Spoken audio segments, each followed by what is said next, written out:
The man who caused an actual riot in a Paris concert hall in 1913, chairs thrown, fistfights in the aisles, the whole thing, that same man turned around 17 years later and wrote something so quiet, so restrained, that critics called it dry and ritualistic. Today, we're unpacking Stravinsky's Symphony of Psalms, specifically what makes its musical structure so radical, why Stravinsky stripped the orchestra down in a way nobody expected, and what the three movements actually reveal about his spiritual transformation. By the end of this episode, you'll hear this piece completely differently.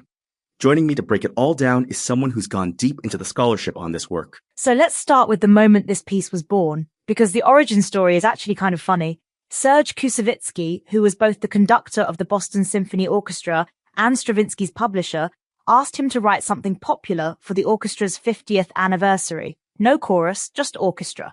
And Stravinsky basically said, no, I'm doing a psalm symphony. Wait, so his publisher asked for something crowd-pleasing and Stravinsky responded with ancient Latin sacred texts? Exactly. And according to Wikipedia's entry on the piece, Stravinsky interpreted popular as something universally admired. So in his mind, the psalms qualified. He'd had the psalm symphony idea in mind for some time already, and the commission was just the opportunity he needed. That's such a Stravinsky move. So what was going on with him personally at this point? Because this is a pretty sharp turn from The Firebird and The Rite of Spring. Right, so according to Our Music World's detailed analysis, Stravinsky was born in 1882 in Oranienbaum, Russia, and grew up in an environment deeply shaped by Russian Orthodox Christianity. His early works, The Firebird, Petrushka, The Rite of Spring, were grounded in Russian folk music and mythology. But by the late 1920s and early 1930s, he was moving away from that highly expressive style towards something more restrained and formal. And he was also going through a genuine personal and spiritual transformation. So the music was changing because he was changing. Precisely. And the program notes from the Musical Union put it really well. They described the Symphony of Psalms as one of the pinnacles of post-World War I neoclassicism, structural, restrained, and impersonal. And they note that Stravinsky was a devout practitioner of the Eastern Orthodox tradition for the majority of his life. The tradition emphasizes asceticism, restraint, reflection, dispassion, as a path to what they call theosis, or unity with the divine. Okay, so when you say neoclassical, what does that actually mean for someone who isn't deep in music theory? Like, what does it sound like? Good question. Neoclassicism in this context means Stravinsky was pulling away from the big emotional swells of the Romantic era, think Brahms, Wagner, and reaching back toward the clarity and formal structure of Baroque and classical music. Think counterpoint, fugues, clean lines. Less about expressing personal feeling, more about architectural precision. And he was doing that deliberately, not just as a stylistic experiment. Very deliberately. The Musical Union notes quote him directly. He said he wanted to counter the many composers who had abused these magisterial verses as pegs for their own lyrico-sentimental feelings. He was almost annoyed at how other composers had treated sacred texts as vehicles for personal emotion. That's a pretty sharp critique of his contemporaries. He even said, and this is a direct quote from the Musical Union notes, individualism in art, philosophy, and religion implies a state of revolt against God. So for Stravinsky, writing emotionally self-expressive sacred music wasn't just bad taste, it was theologically wrong. Wow. Okay, so now I want to get into the actual piece. What are we listening to when we put this on? So the Symphony of Psalms is a three-movement choral symphony. The texts are drawn from the Latin Vulgate translations of Psalms 39, 40, and 150, according to Wikipedia. The three movements are performed without a break. They flow continuously into each other. And why Latin? Stravinsky was Russian Orthodox. Why not Church Slavonic or even Russian? He actually started with Church Slavonic. According to the Musical Union program notes, he conceived the setting in Church Slavonic first, but eventually found it impractical and moved to Latin. And his reason for loving Latin is one of the most poetic things he ever said. He described it as not dead, but turned to stone and so monumentalized as to have become immune from all risk of vulgarization. Immune from vulgarization. That's such a specific thing to want from a language. Right? And it connects to his whole philosophy. With a fixed ancient text, he felt free to focus on setting the sounds, the syllables, the way he believed the great masters of early polyphony had done. The language becomes almost architectural material rather than a vehicle for meaning. Okay, so let's talk about what's actually happening musically. Because I know the orchestration is unusual, like there are instruments missing that you'd normally expect. This is one of the most striking things about the piece. According to the Notre Dame descriptive notes prepared for a choral literature seminar, the score deliberately omits clarinets, violins, and violas. Think about what that means. You're removing the instruments most associated with warmth, lushness, and emotional expressiveness in the Romantic tradition. So he's literally cutting out the instruments that would make it feel more sentimental. Exactly. What you get instead is 5 flutes, 4 oboes, cor anglais, bassoons, contrabassoon, horns, trumpets, trombones, tuba, timpani, bass drum, 2 pianos, harp, cellos, and contrabasses, plus the 4-part chorus. It's a very specific, almost austere palette. And Stravinsky even stated in the score preface that he preferred children's voices for the upper 2 choral parts. Children's voices. That's interesting. That would give it a kind of purity, right? Less vibrato, less operatic weight. Exactly the point. The Notre Dame notes also highlight that the piece draws on Russian Orthodox musical influences, stratification, drones, bells, Byzantine chant style, the austerity of icons. So the orchestration isn't just unusual, it's theologically motivated. Every instrument choice is an argument. That's a wild way to think about it. The missing violins are a theological statement. And the 2 pianos are interesting too. They contribute to that bell-like percussive quality that the Notre Dame notes describe as a paradigm of bells derived from Orthodox aesthetics. So even the instruments that are there are chosen for their resonance with a specific spiritual tradition. Okay, let's get into the harmony and tonality, because I know that's where things get really interesting from a music theory standpoint. What is Stravinsky actually doing harmonically? So this is where a doctoral dissertation from Ohio State University by Jin-Myung Kang is really illuminating. The analysis focuses specifically on tonality and harmony in the Symphony of Psalms, and it describes the piece as reflecting a neoclassical preference for C major to the point of being called white key music. C tonality is established and then expanded throughout the piece. White key music? Like literally the white keys on a piano? That's the idea. It has this clean, almost stark quality.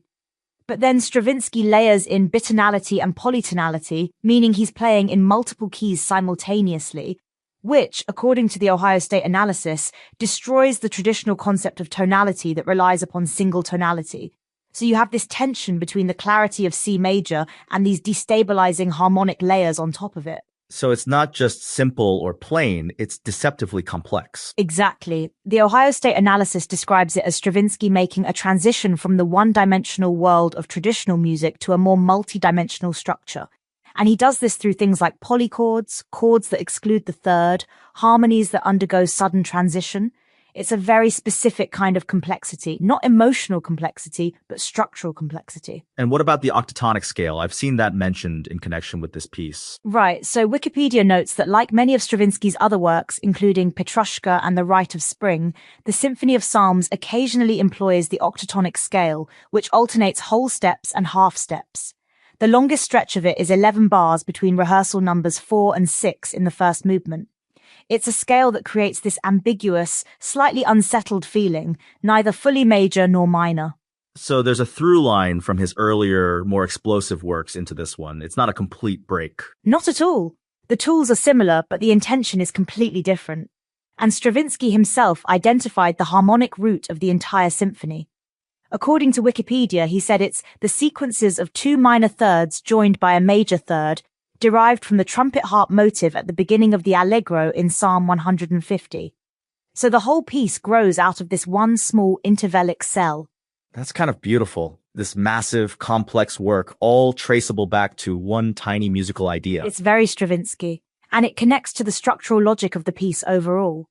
The Notre Dame notes describe the use of Baroque prelude and fugue format, double fugue, pre-classical sinfonia structures, ostinato patterns.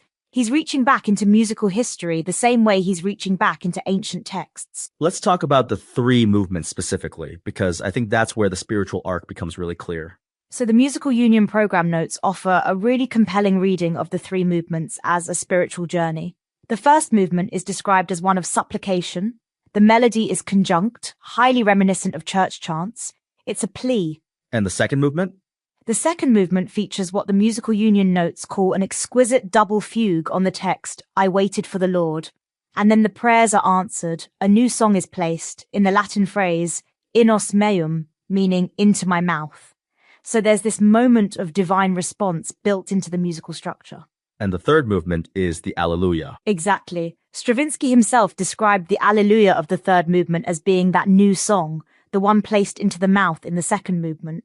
And the Notre Dame notes add that the third movement was inspired by the Church Slavonic phrase, Gospodi pomiluj, meaning, Lord, have mercy. So even in the final celebratory movement, there's this undercurrent of reverence rather than triumph. The musical union notes also connect this to the Greek Orthodox concept of theoria, right? Can you explain that? Yes, theoria in Greek Orthodox theology means coming to see God, or understanding the presence of God. It's one of the steps toward theosis, which is that unity with the divine we mentioned earlier. The musical union notes suggest that Stravinsky's specific choice of psalm texts may have been intended to reflect this journey, supplication, answered prayer, and finally the Alleluia as a kind of arrival. So the piece isn't just inspired by religion, it's structured as an act of religious practice. That's a really precise way to put it. And it connects to something scholar Rose Zach wrote in a JSTOR published analysis called Dialogue and Discourse in Stravinsky's Symphony of Psalms. She argues that from its inception, the Symphony of Psalms has existed as an inseparable unity of text and music, and that the organizing principle is dialogue, resonating in patterns of invocation and response in the Psalms, and in structures of repetition and variation in the music. Dialogue as a structural principle, that's fascinating. So the music is literally call and response. And Stravinsky designed it that way intentionally. According to Zach's analysis, he intended the choral and instrumental ensemble to be on equal footing, and I'm quoting here, neither of them outweighing the other. The chorus isn't accompanied by the orchestra, they're in conversation with it. Which is actually pretty rare in choral music, right? Usually the orchestra is clearly in a supporting role. Very rare. And Zach connects this to Stravinsky's own writing in his Poetics of Music, where he concluded that music reveals itself as a form of communion with our fellow man and with the supreme being. So the dialogue between chorus and orchestra is meant to model the dialogue between humanity and God. That's a lot of weight for an orchestra to carry. And yet it works. One early reviewer, quoted in Wikipedia, described the choir as singing with liturgical conviction and intensity in a memorable performance. Throaty, full-blooded, darkly, inwardly passionate. That's not the language you'd use for something dry or cold. Right, and that's the counter-argument to the dry and ritualistic critique, isn't it? That the restraint is itself a form of intensity, completely. And I think that's the key insight about this piece. The musical union notes acknowledge that for listeners accustomed to the overt expressionism of romantic choral works, the Symphony of Psalms may feel calculated and intellectual. But that's the point. Stravinsky was arguing that restraint is not the absence of feeling. It's a different kind of feeling entirely. There's also something interesting about the premiere itself, right? Because this was commissioned by the Boston Symphony Orchestra, but Boston wasn't actually where it premiered. Right, so according to Wikipedia, the world premiere was actually given in Brussels by the Société Philharmonique de Bruxelles on December 13, 1930, under the direction of Ernest Ansermet. The American premiere came 6 days later, on December 19, 1930, with Kusevitsky and the Boston Symphony Orchestra, with the chorus of the Cecilia Society trained by Arthur Fiedler. So the piece written to celebrate Boston's orchestra premiered in Belgium. That's a bit of a logistical irony. It really is. And then Stravinsky himself made the first recording of the piece in Paris in February 1931 with the Orchestre des Concerts Strarum and the Alexei Vlasov Choir at the Théâtre des Champs-Élysées. So the piece had this very European life before it ever really landed in America. Let me push back on something for a second. Because Stravinsky is making all these grand claims about rejecting individualism and sentimentality, but isn't choosing to set psalms to music still a deeply personal individual choice? Isn't there a contradiction there? That's a fair challenge. And I think Stravinsky would say the distinction is between personal expression and personal devotion. He wasn't trying to tell you how he felt about God. He was trying to create a structure through which the listener could encounter the sacred text directly. The composer disappears into the architecture. the composer as craftsman rather than confessor. Exactly. And that's actually consistent with the Eastern Orthodox tradition he was raised in. The musical union notes describe how the tradition's emphasis on asceticism, dispassion, restraint is meant to achieve theosis. The self gets quieter so something larger can come through. Stravinsky was applying that to composition. And that's also why the Ohio State analysis describes the harmonic language as moving from one-dimensional to multidimensional, because the complexity isn't emotional, it's structural. It's not about Stravinsky's feelings, it's about the architecture of the sacred. That's a really good synthesis. The Ohio State dissertation by Jin Myung Kang puts it well. By adding bittonality and polytonality to the classical beauty of form, Stravinsky succeeds in making a transition from the one-dimensional world of traditional music to a more multidimensional structure. The complexity serves the sacred, not the self. And I think that's also what makes the piece so durable. It's not tied to Stravinsky's biography in the way that, say, a romantic symphony is tied to the composer's emotional state. Right. Our Music World's analysis describes it as an emotional and intellectual experience that challenges the listener to engage with the sacred texts in a new, profound way. The piece doesn't tell you how to feel, it creates a space in which feeling can happen. Okay, so here's what I keep coming back to. Stravinsky said, and this is the quote that keeps echoing, "It is not a symphony in which I have included psalms to be sung. On the contrary, it is the singing of psalms that I am symphonizing." What does that actually mean in practice? It means the text is the architecture, not the decoration. In most choral symphonies, the music comes first and the words are set to it. Here, Stravinsky is saying the psalms are the structural foundation, the music grows out of the texts, not the other way around. It's a radical inversion of the usual relationship. Which flips the entire Western choral tradition on its head. And it's why the piece feels so different from, say, a Brahms Requiem or a Beethoven choral symphony. Those are symphonies that happen to use voices. This is a psalm setting that happens to use an orchestra. The priority is completely reversed. So when you step back from everything we've covered, the orchestration, the harmony, the spiritual arc, the dialogue structure, what does it all add up to? It adds up to a piece where every single choice is an argument. The missing violins are a theological statement. The Latin text is a philosophical position. The bittonality is a structural claim about how complexity and clarity can coexist.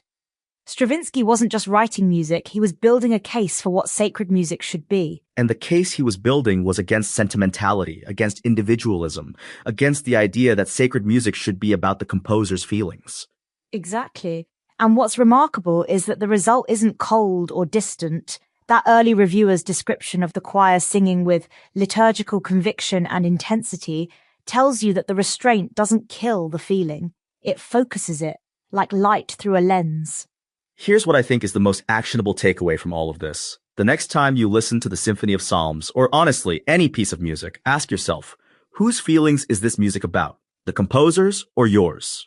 Because Stravinsky made a very deliberate choice to step out of the way and let the text, the structure, the architecture do the work. And that's a genuinely radical act. And it's an act that still holds up. The piece was composed in 1930 and it still sounds like nothing else. Not because it's strange, but because the intention behind it is so clear and so uncompromising. Stravinsky knew exactly what he was doing and why. So the man who caused a riot with the Rite of Spring turned around and wrote something that could make a concert hall go completely, reverently silent. And it turns out both of those things required exactly the same thing. Total commitment to a vision, no matter how uncomfortable it made everyone else. That's the through line. The riot and the silence are both Stravinsky refusing to give people what they expected. If you've never heard the Symphony of Psalms, go find a recording, ideally one with the score, so you can watch those missing violins not appear. It's worth your time.